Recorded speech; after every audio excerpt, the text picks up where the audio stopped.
Daily taste the daily. Telugu వారి number 1 choice Telugu matrimony. నమస్తే.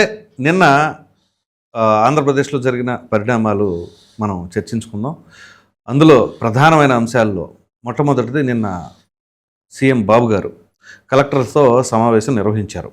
ఆ సమావేశంలో మొదటి అంశం డిప్యూటీ సీఎం పవన్ కళ్యాణ్ గారి రెస్పాన్సిబిలిటీ ఏ రకంగా ఉంది అనేది డైరెక్ట్గా కలెక్టర్ల ముందే మాట్లాడటం జరిగింది. ఇలా ఉండాలి అని చెప్పేసి. దాని తర్వాత రెండవది, మీ యొక్క పనితీరుని మార్చుకోవాలి, బాగానే చేస్తున్నాం అని అనుకుంటున్నారు కానీ నిజంగా బాగోలేదు, ప్రజలు అదే అనుకుంటున్నారు అనే విషయాన్ని తేటతెల్లంగా మాట్లాడటం జరిగింది. ఇక మూడవది, సీనియర్ ఐపీఎస్ అధికారి అయినటువంటి పివి సునీల్ కుమార్, ఆయన నిన్న ట్వీట్ కూడా చేయడం జరిగింది. రఘురామకృష్ణరాజు గారి పైన చర్యలు ఎందుకు తీసుకోరు, నన్ను సస్పెండ్ చేస్తారేంటి, దర్యాప్తు సమగ్రంగా పారదర్శకంగా జరగాలి అని అంటే మరి ఆయన పైన కూడా చర్యలు తీసుకోవాలి, ఆయన కూడా సస్పెండ్ చేయాలి కదా అనే వింత ధోరణిలో ట్వీట్ చేయడం జరిగింది. ఈ మూడు అంశాలపైన మనతో చర్చించడానికి ప్రముఖ రాజకీయ విశ్లేషకులు ముప్ప అంకమరావు గారు ఉన్నారు. అంకమరావు గారు నమస్తే అండి. నమస్తే ప్రసాద్ గారు. సార్, ముందుగా మొన్న కానిస్టేబుల్ నియామక ప్రక్రియలో భాగంగా ఆ కార్యక్రమంలో బాబురావు అనే కొత్తగా నియమించబడినటువంటి కానిస్టేబుల్ ఆ నియామక పత్రాన్ని తీసుకునే క్రమంలో బాబు గారి దృష్టికి చాలా బాధ్యతగా మా ఊరికి రోడ్డు లేదండి అని చెప్పేసి ఆయన చెప్పారు. దానికి ఇమ్మీడియట్గా ముఖ్యమంత్రి గారు స్పందించడం, ఆ టాస్క్ని ఆ కన్సర్న్ మినిస్టర్ మరియు డిప్యూటీ సీఎం పవన్ కళ్యాణ్ గారికి ఆ స్టేజ్ మీదే కొంచెం అది చూడండి అని చెప్పేసి అనడం. కట్ చేస్తే ఆ ప్రోగ్రాం అయిపోయే సమయానికి ఆ ప్రక్రియ మొత్తం పూర్తయిపోయింది, ఎస్టిమేషన్ వచ్చేసింది, శాంక్షన్ చేయించేసుకున్నారు. సో దానిని కోట్ చేస్తూ నిన్న కలెక్టర్ల సమావేశంలో కూడా ఎంత బాధ్యతగా ఉండాలి అని చెప్పేసి అన్నారు. సో దీనిపైన మీ విశ్లేషణ. ప్రసాద్ గారు, సార్ ముందుగా అల్లూరు జిల్లా ఆ కుర్రవాడిది బాబురావుది అతను నేపథ్యం ఇదంతా మనం చూస్తూనే ఏవిలో సహజంగానే ఇలాంటి కార్యక్రమాలు జరిగేటప్పుడు ఒక మంచి సాంప్రదాయాన్ని అక్కడ పవన్ కళ్యాణ్ గారు నెలకొల్పారని అయితే నేను భావిస్తున్నాను. ఎందుకంటే గతంలో అంటే ఒక 20 సంవత్సరాల క్రితం ఇలాంటి నియామకాలు ఎలా ఉండేయంటే ఏ జిల్లాకు ఆ జిల్లా జరిగాయి. అవును. కానీ నిన్న జరిగింది 5757 మంది మహిళలు కావచ్చు, అందుట్లో 30% మహిళలు కూడా ఉన్నారు. మహిళలు కావచ్చు, లేకపోతే యువకులు కావచ్చు, పలు పర్యాయాలు ప్రయత్నించి విఫలమైన వాళ్ళు కూడా మొన్న సఫలమైన వాళ్ళు ఉన్నారు. అవును. ఇవన్నీ కూడా మంచి ఉత్సాహాన్ని ఇస్తాయి. రెండోది, ప్రభుత్వం తరపున ఉద్యోగం అంటే ఒక బాధ్యత. ఆ బాధ్యతతో పాటు ఇలాంటి వ్యక్తులు, ముఖ్యంగా ఇలాంటి వ్యక్తులు గనక వాళ్ళకి ఎలాంటి రాజకీయ నేపథ్యంతో సంబంధం లేకుండా, లేదంటే డబ్బులు పెట్టి వచ్చే పని లేకుండా ఈ విధంగా వచ్చినప్పుడు సహజంగానే వాళ్ళ స్థితిగతుల మీద వాళ్ళకి అవగాహన ఉంటుంది. కాబట్టి ఆ గ్రామ పరిస్థితులు, వాళ్ళ కుటుంబ నేపథ్యం, వాళ్ళ ఆర్థిక పరిస్థితులు ఇవన్నీ కూడా వాళ్ళకి అన్ని బాగా అనుభవం. కాబట్టి కొన్ని రోజులు రాజకీయాల ప్రభావం పడకుండా ఉంటే వాళ్ళు నిజంగానే ఈ అంటే ప్రజా జీవితంలో వాళ్ళ పాత్ర ప్రముఖంగా ఉంటుంది. నిజాయితీగా పనిచేస్తారు. అవును. ఇక్కడ గమనించుకోవాల్సిన అంశం, వాళ్ళ మీద రాజకీయ ప్రభావం కానీ ఆర్థిక ప్రభావం కానీ లేకపోతే అది చాలా మేలు జరిగినట్లు. నిన్న గమనించాల్సిన ఇంకొక అంశం, గత 13 సంవత్సరాల నుంచి స్టైఫండ్ 4500 మాత్రమే ఉంటుంది. నిన్న ఒక్కసారే 12,500 చేశారు కదా, 8,000 పెంచారు, 8,000 రూపాయలు పెంచారు. ఇది మనం ఊహించామా? అసలు కనీసం అభ్యర్థులైనా ఊహించారా? లేదు. ఇది అంటే వాళ్ళలో మనం చేసేటప్పుడు ఇబ్బంది లేకుండా, ట్రైనింగ్ జరిగేటప్పుడు ఇబ్బంది లేకుండా, ఇంకోటి మీద ఆధారపడకుండా ఆత్మాభిమానంతో బతకడానికి ఎంతో ఉపయోగపడింది. అవును. ఆ విశ్వాసంతో వాళ్ళు వచ్చారనుకుంటారు రేపు పొద్దున బాధ్యతల్లోకి. ఇందుట్లో 5757 మందిలో నాకు తెలిసి ఇలాంటి వాతావరణంతో వచ్చిన వాళ్ళు ఎక్కువ మందే ఉంటారు. అవును. వాళ్ళు కనుక నిజాయితీగా పనిచేయటం మొదలు పెడితే సహజంగానే పై అధికారులు చెప్పిందే చెయ్యాలి, వాళ్ళు తప్పదుగా చేయాలి. కానీ ఎట్లా ఉంటుందంటే, ఫలానా వ్యక్తి మీద ఇలాంటి అపవాదం వచ్చింది, మీరు వెళ్ళి దాన్ని సరిచేయండి అన్నప్పుడు, అంటే విచారించండి అన్నప్పుడు సహజంగానే వీళ్ళు నిజాయితీగా చేశారనుకోండి, ప్రాథమిక దర్యాప్తులో అది పొందుపరిచారనుకోండి, ఎవరు మార్చలేరు కదా. అవును. అవును. ఎవరైతే మార్చలేరు కదా. ఆ విధంగా ముందుకెళ్లారంటే ఇందుట్లో సగం మంది అలాంటి కర్తవ్యం నిర్వహిస్తే పై అధికారులు రాజకీయ నాయకులు కూడా మారుతారు. గమనించుకోండి. రైట్. ఇది దాని నేపథ్యం. ఇక మీరు అన్నట్టు పవన్ కళ్యాణ్ గారి గురించి 2009లో వాళ్ళ అన్నయ్య ప్రజారాజ్యం పార్టీ ఏర్పాటు చేసినప్పుడు యోజన విభాగానికి అధ్యక్షుడిగా ఉండి ప్రశ్నించే తత్వంతో ఆయన మాట్లాడిన పలు సందర్భాల్లో మనం ఆ రోజుల్లో కూడా ప్రశ్నించే తత్వం ఎలా ఉండాలి, రాజకీయాలంటే ఎలా ఉండాలని చెప్పని ఒక అవగాహనతో మాట్లాడినటువంటి వ్యక్తిని, ఆవేశంగా మాట్లాడిన వ్యక్తిని చూసాం మనం.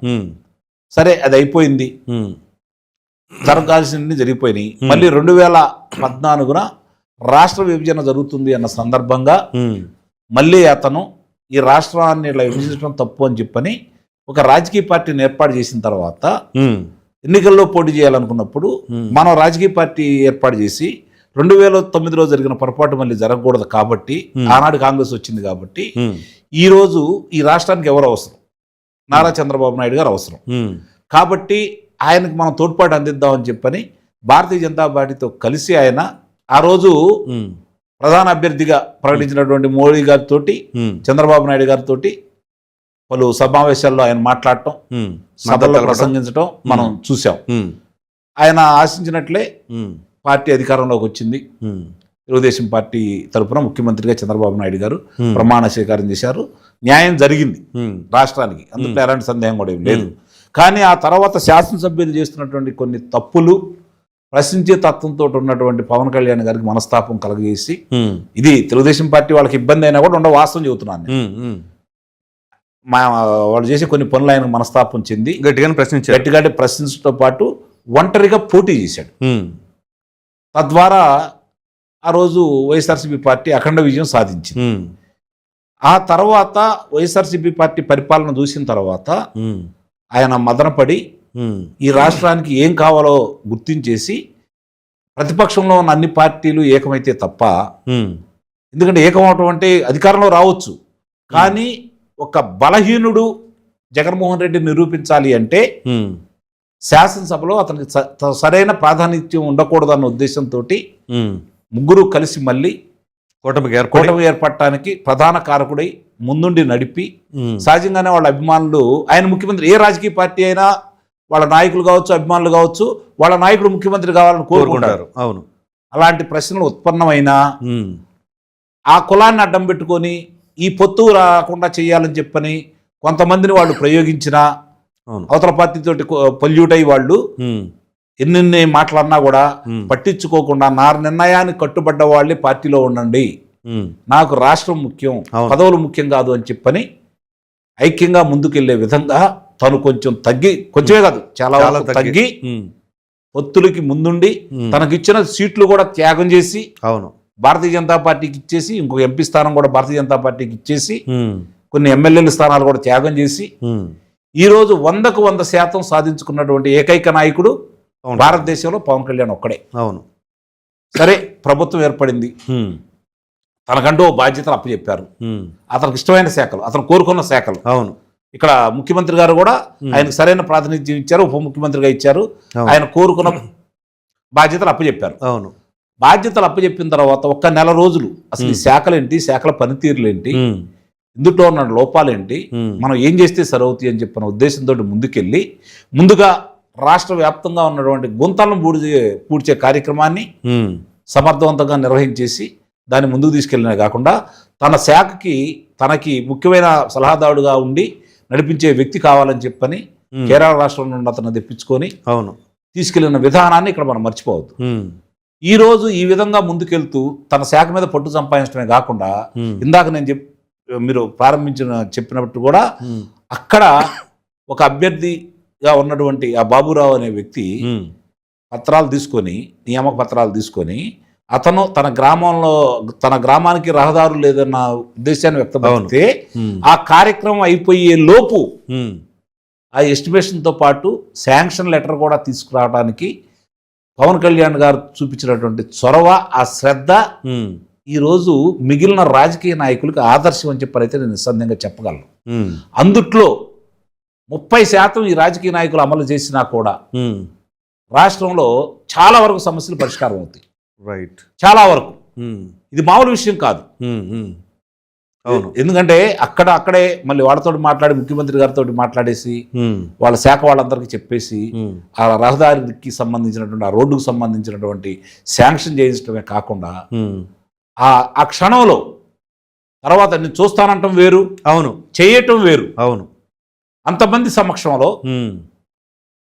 అతను ఆ విధంగా చేయటం అనేది మాత్రం నిస్సందేహంగా పవన్ కళ్యాణ్ గారిని, ప్రత్యేకంగా చంద్రబాబు నాయుడు గారు కాదు, రాష్ట్ర వ్యాప్తంగా ప్రజలందరూ కూడా ఈరోజు అభినందిస్తారు. మీరు చాలా మందిని చూశారు కదా, చరిత్రలో ఎన్నడైనా ఈ తరహా నాయకుని చూసారా? నిస్సందేహంగా లేరు. అందులో అనుమానం ఏముంది? స్పందించిన వాళ్ళని చూశాను, చేద్దాం అన్న వాళ్ళని చూశాం, కానీ వెంటనే దాన్ని కార్యరూపం తీసుకొచ్చినటువంటి వ్యక్తులు అతి కొద్ది మంది. అప్పుడు అన్నా ఎన్టీ రామారావు గారిని చూశాను నేను, మళ్ళీ నాళ్ళకి పవన్ కళ్యాణ్ గారిని చూస్తున్నాను. అందులో ఎలాంటి సందేహం కూడా ఏం లేదు. ఇక్కడ గమనించుకోవాల్సింది ఏంటంటే, మీకంటే ఎక్కువగా నాకు పవన్ కళ్యాణ్ గారితో అంటే అనుబంధం ఉందని నేను చెప్పలేను, కానీ అతి దగ్గరగా చూసిన సందర్భాలు చాలా ఉన్నాయి. ఓకే. ఒక చిత్ర కథానాయకుడిగా చిత్ర పరిశ్రమలో సమస్యలు వచ్చినప్పుడు స్పందించిన విధానాలు ఇవన్నీ కూడా దగ్గరుండి చూశాను. చాలా ఆవేశపరుడు, చాలా ఆవేశపరుడు. ఈ రాజకీయాలతో ఎలా ఇముడుతాడా అని చెప్పని నేను అనుకున్నా. కానీ ఈరోజు ఒక పరిణితి చెందిన రాజకీయ నాయకుడి కంటే మిన్నగా అతను తగ్గి ఈరోజు ఈ కూటమి ప్రభుత్వాన్ని గెలిపిస్తున్నాడు, ప్రజలను గెలిపిస్తున్నాడు. నిస్సందేహంగా ఆ విధంగా ముందుకెళ్తున్నాడు. కొన్ని విషయాల్లో ఆయనకి ఇబ్బందికరంగా ఉన్నా కూడా ఇది మేమే పరిష్కరించుకుంటాం, అవును, పక్కవాడికి అవకాశం ఇవ్వమని చెప్పారు. అతను వెళ్తున్న తీరు మాత్రం నిస్సందేహంగా అభినందనీయం. ఈ రోజు రాష్ట్రంలో ఉన్న కొన్ని పరిస్థితుల్లో పవన్ కళ్యాణ్ గారైనా అక్కడ ఉంది, ఆ స్థానంలో ఉంది, వీటిని ఎందుకు ఉపేక్షిస్తున్నాడన్న అనుమానం అప్పుడప్పుడు నాకు వస్తూ ఉంది. దానివల్ల కూర్చొని సరి చేసుకోవటమే తప్ప దాన్ని పెంచి గొడవ చేస్తే రాష్ట్రానికి నష్టం అనే ఉద్దేశంతో ఆయన వెళ్తున్న తీరు అభినందనీయం. కానీ ఆయనలో అసలైన ప్రశ్నించే తత్వం కూడా బయటికి రావాలనేది నేను కోరుకుంటున్నాను ప్రసాద్ గారు. సరే, ఇక దాని తర్వాత అదే కలెక్టర్ల సమావేశంలో బాబు గారు ఇంకో స్ట్రాంగ్ స్టేట్మెంట్ ఇచ్చారు కలెక్టర్లను ఉద్దేశించి. మీరు బాగా పనిచేస్తున్నారని అనుకుంటున్నారు, కానీ అంత ఇదిగా ఏమీ లేదు అక్కడ ప్రోగ్రెస్. అది నేను కూడా అనుకున్నాను, కానీ అది కూడా కరెక్ట్గా లేదు, ప్రజలు అసంతృప్తిగా ఉన్నారు అని అయితే గట్టిగానే మాట్లాడారు. దాన్ని ఎలా విశ్లేషిస్తారు? నిస్సందేహంగా చంద్రబాబు నాయుడు గారు అన్న దాంట్లో అక్షరం తప్పులేదు, అక్షరం తప్పులేదు. నాయకుల పనితీరా, శాసనసభ్యుల పనితీరా, మంత్రుల పనితీరా, అధికారుల పనితీరా, వీళ్ళల్లో ఎవరిని తప్పు పడదాం. ముందుగా నాకు తెలిసినంత వరకు ప్రభుత్వాన్ని తప్పుడుతున్నాం. ప్రభుత్వం అంటే చంద్రబాబు నాయుడు గారేగా, పవన్ కళ్యాణ్ గారేగా. అవును. వీళ్ళిద్దరికీ సంబంధించినంత వరకు నాకు తెలిసినంత వరకు ఆయన గతంలో పరిపాలన చేసిన 14 సంవత్సరాల కాల పరిమితిలో ఈ విధమైనటువంటి ఇబ్బందులు ఆయన ఎప్పుడు ఎదుర్కొనలేదు. ఇట్లాంటి అన్ని సమర్థవంతంగా ఎదుర్కొన్నాడు. అవునవును. ఆయన ఒక సీఈఓగా భావించి చేశాడు. ఇప్పుడు రాజకీయం ఎప్పుడు చేయటం రాదు చంద్రబాబు నాయుడు గారికి, మొహమాటమే లేదు. చాలా మంది ఒప్పుకుంటారు, కానీ నిస్సందేహం చెబుతున్నాను, అపరచాణక్యుడు అంటారు. అసలు ఇవన్నీ తీసి పక్కన పడేసేయండి. అధికారంలో రానంత వరకు అధికారంలో రావటం కోసం ప్రయత్నం చేస్తాడు, అధికారంలోకి వచ్చిన తర్వాత రాజకీయాన్ని మర్చిపోతాడు. అందుకని నేను ఆయన రాజకీయ నాయకుడు అసలు పరిగణించను. ఈ రోజుల్లో నిస్సందేహంగా రాజకీయ నాయకుడు కూడా కావాలి. ఆ విషయంలో చంద్రబాబు నాయుడు గారు ఎప్పుడు వైఫల్యం చెందుతానే ఉన్నాడు, ఇప్పుడు కూడా వైఫల్యం చెందుతున్నాడని నేను భావిస్తున్నా. దాంట్లో మనమే మొహమాట పట్టాల్సిన అవసరం అయితే ఏం లేదు. ఎందుకంటే ఈ రోజు పరిస్థితి చూసుకుంటా ఉంటే 2014 నుంచి అంతకుముందు జరిగిన పొరపాట్లు అనేది వేరు. ఓకే, అంతకుముందు జరిగిన పొరపాట్లు అనేది వేరు. 2004లో ఓడిపోవడానికి, 2009లో ఓడిపోవడానికి కూడా రాజకీయ కారణాలే కారణం. అందులో ఎలాంటి సందేహం కూడా ఏం లేదు. 2014 నుంచి 2019 వరకు ఆయనకు అద్భుతమైన అవకాశం వచ్చింది, అద్భుతమైన అవకాశం వచ్చింది. అవతల ఉన్నటువంటి వ్యక్తి, ప్రత్యర్థిగా ఉన్నటువంటి వ్యక్తి, అతని గురించి రాష్ట్ర వ్యాప్తంగా అంతా తెలుసు. అయినా సరే సమర్థవంతంగా అతనికి అడ్డుకట్ట వేసి చేసిన మంచి పనులు జనంలో తీసుకొని వెళ్ళి సరైనటువంటి వ్యక్తుల్ని శాసనసభ్యులుగా చేస్తున్న పొరపాట్లను సరిదిద్దుకోలేకపోవటం చంద్రబాబు నాయుడు గారు చేసినటువంటి తప్పు. అలాగే రాజకీయం ఎందుకు అంటున్నాను అంటే ఇక్కడ మన రాష్ట్రాన్ని బాగు చేయాలి, అభివృద్ధి పథంలో ముందుకెళ్ళాలి అనుకున్న చంద్రబాబు నాయుడు గారు ఇంత అవినీతి పరుడికి 67 స్థానాలు ఇచ్చిన ప్రజలు అన్న విషయాన్ని మర్చిపోయాడు. ఆ స్పృహ కనుక ఆయనకుంటే మనకి 102 స్థానాలు వచ్చినాయి, వాళ్ళకి 67 స్థానాలు వచ్చినాయి. ఇది చాలా ప్రమాద ఘటికలు అని చెప్పని భావించాలి కదా. మరి ఆయన భావించలేదు కదా, కాబట్టి రాజకీయం చేయలేదు కదా.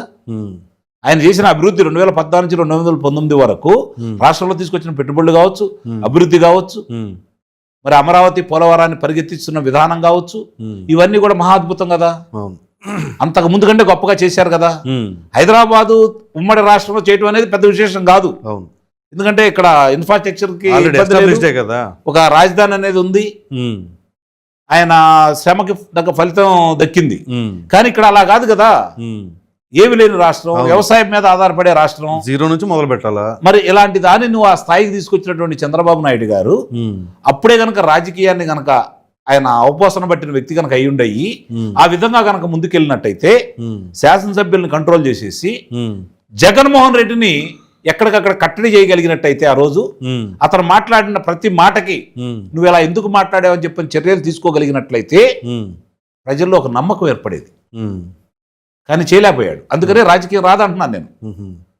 స్టిల్ ఈ రోజు కూడా చెబుతున్నాడు ఆయన, నేను 95 ముఖ్యమంత్రిని అవుతానని, కానీ అమల్లో లేదే. ఇప్పుడు మీరు నేను అంటే ఓకే, ముఖ్యమంత్రి గారు పదే పదే ఇలాంటి మాటలు మాట్లాడితే ఆయనకి ఏమనిపిస్తుందో గాని ప్రజలు దాన్ని జీర్ణించుకోలేకపోతున్నారు. ఆయన నోటెమ్మటి ఈ మాటలు కాదు కావాల్సింది, చేతలు కావాలని కోరుకుంటున్నారు. ఈ రోజు రొమ్ము విరిసి దమ్ముగా చెప్పుకోవచ్చు తెలుగాడు అన్నవాడు ప్రతివాడు, తెలుగుదేశం పార్టీ వాళ్ళు, కూటమి వాళ్ళు. ఈ రోజు మొన్న డిఎస్సిని ప్రకటించారు, 15,947 మందికి ఎట్ ఏ టైము నీకు దాన్ని అమలు చేసి చూపించారు. జరిగింది, అవును, గూగుల్ వచ్చింది. భారతీయుడిగా ముఖ్యంగా ముందుగా భారతదేశం పెట్టాలనుకున్నారు. భారతదేశంలో వాళ్ళు ఎన్నుకున్న రాష్ట్రం ఆంధ్రప్రదేశ్. అవును, ఆంధ్రప్రదేశ్ లో వాళ్ళకి అనువైన ప్రదేశం విశాఖపట్నం. కాబట్టి తెలుగువాడు రొమ్ము విరుచుకుని దమ్ముగా చెప్పుకోవాలి కదా. అవును, ఇది మిగిలిన ప్రపంచంలో ఏ దేశానికి సాధ్యం కాలేదు కదా. అవును, మరి భారతదేశంలో ఏ రాష్ట్రానికి సాధ్యం కాలేదు కదా, ఇక్కడికే వచ్చింది కదా. దాంతోపాటు ఇప్పుడు ఎన్ని వస్తున్నాయి వరుసనే. అవును, కాగ్నిజెంట్ కావచ్చు, ఏఐకి సంబంధించింది కావచ్చు, అవును, టీసీఎస్ కావచ్చు, ఎన్ని వస్తున్నాయి వరుసనే. ఇన్ని తీసుకొస్తూ ఇన్ని చేస్తూ అధికారులు ఇంకా సహకరించకుండా మీకు వాడు సహకరించలేదని మీరు అంటావేంటి? తాట తీయాలి కదా సహకరించిన వాడిని, తప్పు చేసిన వాళ్ళకి శిక్షలు పడాలి కదా.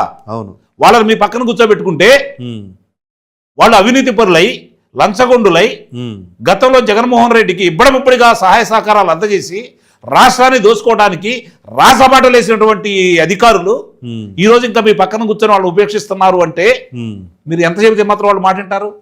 చర్యలు తీసుకోండి, నలుగురు మీద చర్యలు తీసుకోండి, 4,000 మంది దారికి వస్తారు. అవును, మీరు అనుకున్నట్టు జరుగుతూ ఉంటాయి.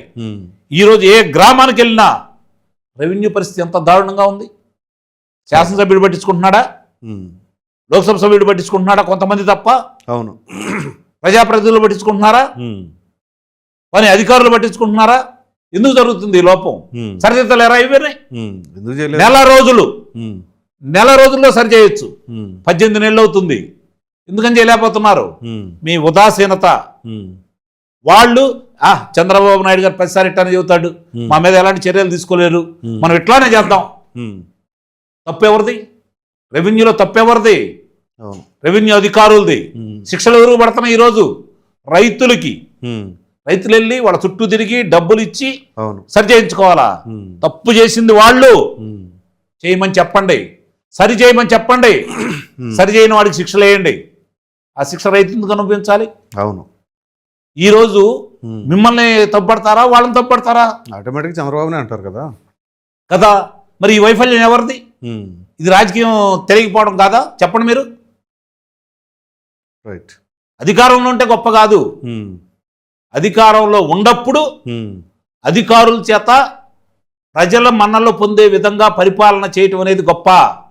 ప్రతిపక్ష నేతకి అవకాశం ఇవ్వకుండా వాళ్ళు చేసిన తప్పులు ఇప్పటికీ వాళ్ళు మాట్లాడుతున్న విధానానికి మీరు సరైన విధంగా స్పందించకపోవటం వల్ల మాత్రమే జరుగుతున్న పరిణామాలు ఇవి. మీ వైఫల్యాలను వేరే వాళ్ళకి అంటకట్టొద్దు. ఓకే నిస్సందేహంగా చెబుతున్నాను ప్రసాద్ గారు, సార్. ఇది మీ వైఫల్యం. మీరు అంత చేతకాని వాళ్ళని శాసనసభ్యులుగా ఎన్నుకున్నారా, లేదంటే తప్పులు చేసే అధికారులను ఇంకా కొనసాగిస్తున్నారా? సమాధానం మీరే చెప్పండి. మీ దగ్గరే ఉంది సమాధానం, పరిష్కారం కూడా మీ దగ్గరే ఉంది. వేరే వాళ్ళ మీదకి ఈ నెపం అనేది మీరు తీసుకొని వెళ్ళొద్దు. రైట్. ఎందుకంటున్నాం అంటే ఇంత బాధ, వేరే వాళ్ళైతే మనం పట్టించుకోం, వేరే వాళ్ళ గురించి అసలు మనం పట్టించుకోం. 20 సంవత్సరాల తర్వాత నా ప్రజలకు ఏం కావాలని చెప్పి ముందు చూపుతూ ఆలోచించి అమలు చేసే ఏకైక నాయకుడు భారతదేశంలో only one man in this CM Chandrababu Naidu గారు. అందువల్ల ఈ బాధ. సమర్థుడు కూడా సరైన విధంగా నడవట్లేదనే బాధతోటి మాట్లాడుతున్నాను నేను. వేరే వాళ్ళైతే అసలు మనం మాట్లాడాల్సిన అవసరం లేదు. వాళ్ళ పందాన అంతే. దోచుకోవాలా దాచుకోవాలనుకున్న నాయకుల గురించి చూసుకున్నాం మనం. కానీ నా ప్రజల కోసం ఏం చేయాలని చెప్పి నిరంతరం 75 సంవత్సరాల వయసులో ప్రజల కోసం పరితపిస్తూ ఇంకా కూడా మదన పడుతున్నటువంటి రాజకీయ నాయకుడు, ఒక దార్శనికుడు, ఒక మార్గదర్శి. ఈరోజు భారతదేశ వ్యాప్తంగా ప్రధానమంత్రి గారి కంటే కూడా, ఆ మిగిలిన చాలా కోపం రావచ్చు, ప్రధానమంత్రి గారి కంటే కూడా ఈరోజు భారతదేశంలో రాజకీయాల గురించి అవగాహన ఉన్న ప్రతి వాడు చంద్రబాబు నాయుడు గారు లాంటి నాయకుడు కావాలనుకునే వ్యక్తి ఈరోజు ఆయన నోటేమంట ఈ బేరతకరమైనటువంటి మాటలు రావటం అంటే నాకు ఒక అభిమానిగా చాలా బాధగా ఉంది. ఆయన నోటేమంట అసలు ఈ మాటలు రాకూడదు, చేసి చూయించాలా. ఎన్నిసార్లు చెబుతారు మీరు? శాసనసభ్యుల గురించి పొరపాట్లు జరుగుతున్నాయి అన్నారు, ఒక శాసనసభ్యుడి మీద చర్యలు తీసుకున్నారా? ఎందుకని మరి? వాళ్ళకి నా భయం ఏముంటుంది? భయం ఏముంటుంది చెప్పండి. అధికారుల గురించి చర్యలు తీసుకుంటున్నారా? నిజాయితీ పేరున్న అధికారులు. ఆయన ఎమ్మెల్యే గొమ్మలూరు జయరాము, ఆయన ఏంటి ఆ ఎంపీ గారిని, ఎంపీ అయితే ఏంటి, నాకేంటి అధిష్టానం అయితే ఏంటి అన్నాడు. మరి అదే ఇప్పుడు నిజాయితీ పరులైన అధికారుల్ని మీ దగ్గర పెద్దరికం వహిస్తున్నటువంటి అధికారులు వాళ్ళని అన్యాయంగా పదవుల నుంచి తొలగిస్తూ ఉంటే వాళ్ళకు అనుకూలమైన వాళ్ళని నియమించుకుంటూ వాళ్ళ దోపిడీకి సహకరించే వాళ్ళని మాత్రమే నియమించుకుంటూ ముందుకెళ్తా ఉంటే మీరు చూస్తూ ఉంటున్నారు. చూడండి, ఇది మీరు అనుకుంటున్నారు ఇది 11 స్థానాలకు పరిమితం అయిపోయాడు, ఎట్టి పరిస్థితిలో రాడు, మా కూటమి ఇలానే ఉంటే పవన్ కళ్యాణ్ గారు నేను కలిసి ఉన్నంత వరకు ఎలాంటి ఇబ్బందులు లేదు, మేము అధికారంలో ఉంటామని చెప్పి మీరు అనుకోవచ్చు. కానీ ప్రజలు ప్రత్యామ్నాయం ఆలోచిస్తారన్న విషయాన్ని మర్చిపోవద్దు. రైట్. మీరు మంచి పనులు చేసినప్పుడు ఎందుకు మిమ్మల్ని తిరస్కరించారు? 19లో ఎందుకు తిరస్కరించారు? 2004 వరకు మీరు చేసినటువంటి అభివృద్ధి ఏంటి ఆంధ్ర రాష్ట్రం, ఉమ్మడి రాష్ట్రానికి? మరి ఎందుకు పక్కన పడేశారు? వాళ్ళు చెప్పిన అబద్ధాలు ప్రజల్లోకి వెళ్ళినాయి.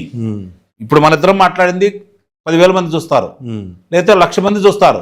కానీ ఆంధ్ర రాష్ట్ర జనాభా ఎంత? వాళ్ళకి ఎలా తెలుస్తుంది? వాళ్ళకి తెలియపరచాల్సింది ఎవరు? మీ శాసనసభ్యులే కదా, కరెక్ట్, మీ లోకల్ నాయకులే కదా. నిత్యం బాధలు పడేది వాళ్ళు. అవును, వాళ్ళ సమస్యలు కదా పరిష్కారం కావాల్సింది. వాళ్లే గెలిపించుకుంటారు కదా. అవును. ఈరోజు పక్కనున్న బీహార్ను చూసి మీరు ఎందుకు ఆలోచించట్లేదు? ఆ పక్కనున్న ఒరిస్సా ఇన్నాళ్ళు అధికారంలో ఉన్నటువంటి నవీన్ పట్నాయక్ గురించి మీరు ఎందుకు ఆలోచించట్లేదు? ఈ రాష్ట్రం ఎలా ఉంది? కులాల కుంపట్లతోటి, ప్రాంతీయ కుంపట్లతోటి ఎక్కడ అవకాశం దొరికిద్దా అని చెప్పని ఏ విధంగా ఎదురు చూస్తా ఉన్నారు? గోతికాడ నక్కల్లే పదే అబద్ధాలు చెబుతూ రెచ్చగొడుతూ, ఆంధ్ర రాష్ట్ర ప్రజలు విఘ్నులు కాబట్టి, అతని పరిపాలన చూశారు కాబట్టి, కులాల మధ్య మతాల మధ్య చిచ్చులు పెట్టాలని ప్రయత్నం చేస్తున్నా కూడా అతని ప్రలోభానికి లొంగకుండా మీ మీద ఉన్నటువంటి అపారమైన నమ్మకంతో, సమన్వయంతో ఉన్నారు. ఆ సమన్వయాన్ని అసమర్థతగా మీరు భావించొద్దు. రైట్. అసమానతలు పెరుగుతాయి.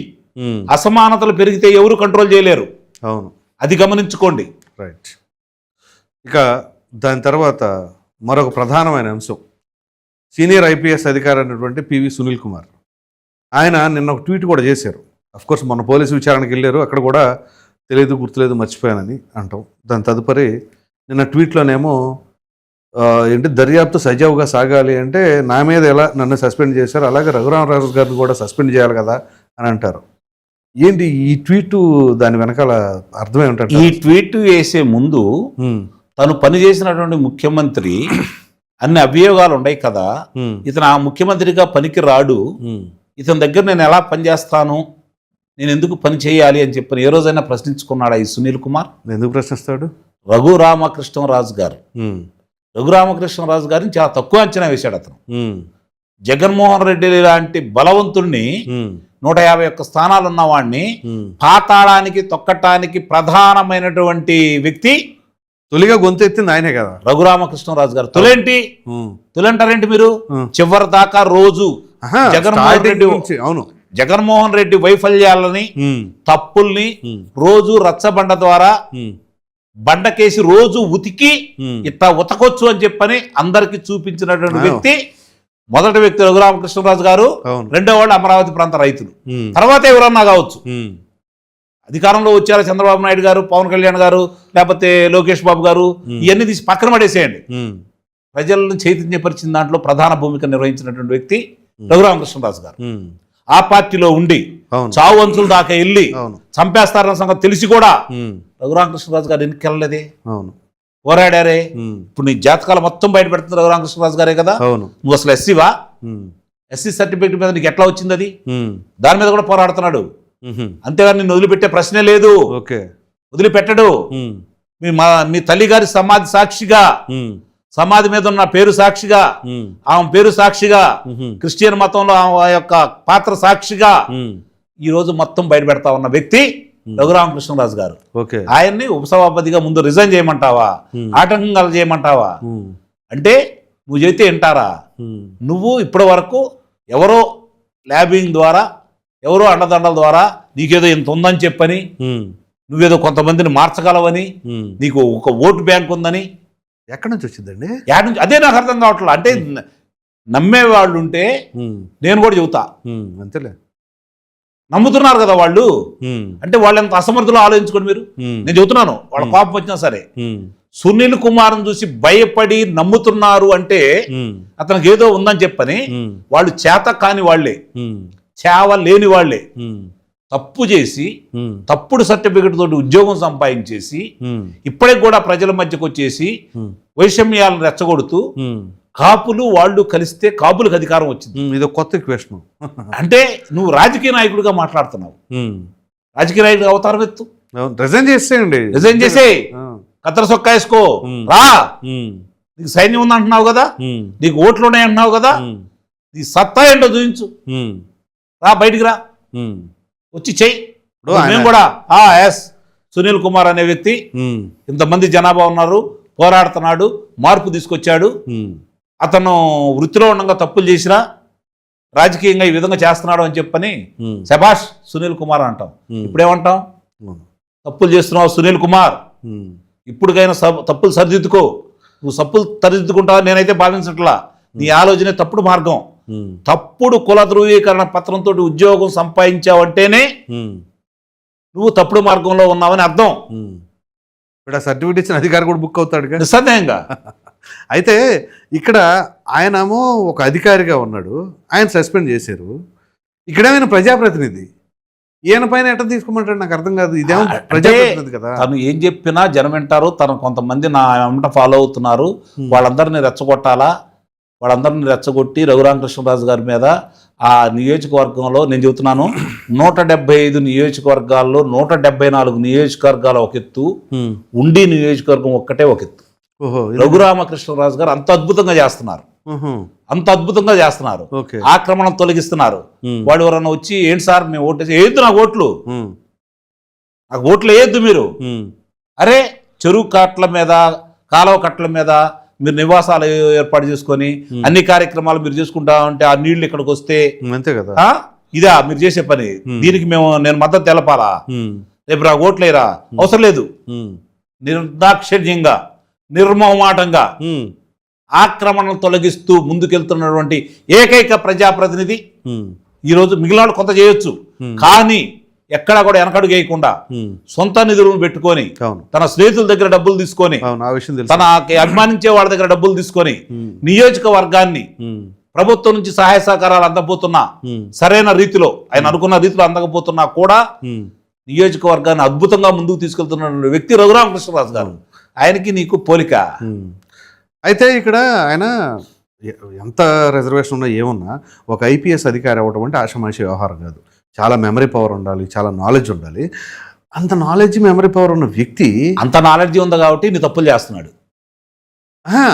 ఈ వ్యాఖ్యలు చేస్తే అసలు పైగా నాకు గుర్తులేదు తెలియదు మర్చిపోయానంటే అసలు ఏమన్నా నమ్ముతారండి? అసలు గుర్తు లేదు మర్చిపోయాను అని అన్నావు. పక్కన ఉన్నటువంటి 164 స్టేట్మెంట్లు ఉన్నాయిగా, వేరే పోలీస్ అధికారులు ఇచ్చిన స్టేట్మెంట్లు కూడా ఉన్నాయి కదా, అక్కడ బుక్ అయ్యేవన్న సంగతి తెలుసు కదా. అంటే అహంకారం, నన్నేమి చేయలేరు, ఇప్పుడు దాకా రక్షించేవాళ్ళు నన్ను రక్షిస్తారనే ధీమా. ఎవరు అజ్ఞాత శక్తి? సరే, అది లోతుకెళ్తే చాలా మంది ఉన్నారు, వాళ్ళ పేర్లన్నీ మనం బయట పెట్టలేము. పరిస్థితులు, వాళ్ళ ఆంధ్ర రాష్ట్రంలో ఉన్న పరిస్థితులు బట్టి మనం చూస్తూనే ఉన్నాం. చాలా మంది ఉన్నారు. అరే ఫలానా వ్యక్తి నా గుండెల మీద కూర్చొని నన్ను చంపడానికి ప్రయత్నం చేశారని చెప్పి తులసిబాబు గురించి చెబితే, ఈ రోజు ఒక నియోజకవర్గంలో తులసిబాబు శాసిస్తున్నాడు అంటే రాజకీయాల గురించి, నాయకుల గురించి, అధికారుల గురించి మనం ఏం మాట్లాడాలి ప్రసాద్ గారు? రఘురామకృష్ణరాజు గారు లాంటి వ్యక్తిని, ఈరోజు ఉపసభాపతి లాంటి వ్యక్తిని ఆయనకే న్యాయం చేకూర్చలేని పరిస్థితుల్లో వీళ్ళుంటే, ఈయన నాకు గుర్తు లేదు మర్చిపోయారు అంటే వదిలేస్తారు. అసలు నాకు అర్థం కాని విషయం ఏంటంటే, అతన్ని పిలపటం ఏంటండి? 164 స్టేట్మెంట్ ఉంది కదా, ఎందుకు అరెస్ట్ చేయరు? ఎందుకు అదుపులో తీసుకోరు? ఎవరిస్తున్నారు ఆ అలుసు అతనికి? ఎందుకు అతను ఉపేక్షిస్తున్నారు? ఎందుకు ఇంకా అతను ఆగుతున్నారు? అతను ఇష్టం వచ్చినట్టు 2 వారాలు, 4 వారాలు, 10 వారాలు ఆయన కోరితే ఇస్తా ఉంటారా? అసలు తక్షణం ఎందుకు అరెస్ట్ చేయట్లేదు? ఇలాంటి వాళ్ళు, నాలాంటి వాళ్ళని అయితే ఈడ్చుకెళ్ళిపోతారు. ఏం చేశారో చూశాంగా, 5 సంవత్సరాల్లో ఏం చేశారో చూశాంగా. అసలు రఘురామకృష్ణరాజు గారు ఎంపీనే కదా ఆయన. ఆయనే చంపేయటానికి నువ్వు ప్రయత్నం చేసావంటే నువ్వు ఎలాంటి వాడివి? సహకరించావంటే నువ్వు ఎంత దుర్మార్గుడివి? ఒక ఐఏఎస్ అధికారి అయ్యుండి, ఐపీఎస్ అధికారి అయ్యుండి నువ్వు ఆ విధంగా సహకరించావంటే ఏమనాలి నిన్ను?